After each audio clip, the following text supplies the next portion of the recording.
మళ్ళీ జన్మకు కూడా ఇది ఖచ్చితంగా ఇలాంటి పాపం మాటలు మాట్లాడేవాళ్ళు, ఇలాంటి పాపాలు చేసే వాళ్ళకి వెంటాడుతుందని నేనైతే చాలా బలంగా నమ్ముతూ ఆ దేవుడిని అయితే మేము ఈరోజు ఒకటే కోరుకుంటాం, మీ ప్రతిష్టని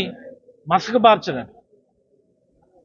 మీ యొక్క గొప్పతనాన్ని తగ్గించి చూపించడానికి ఈరోజు రాష్ట్రంలో ఉన్నటువంటి ప్రభుత్వంలో ఉన్నటువంటి పెద్దలే ఒక కుట్రపూరితంగా వ్యవహరిస్తూ ఈరోజు భక్తుల మనోభావాలను తీవ్రంగా దెబ్బతీస్తున్నారు. వాళ్ళకి మంచి బుద్ధి ప్రసాదించాలని,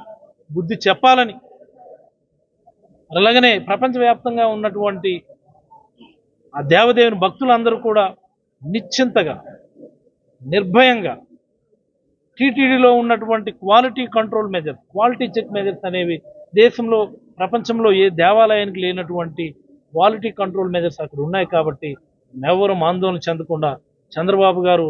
వాళ్ళ సెట్ ఆఫ్ మీడియా లేకపోతే సోషల్ మీడియాలో దుష్ప్రచారానికి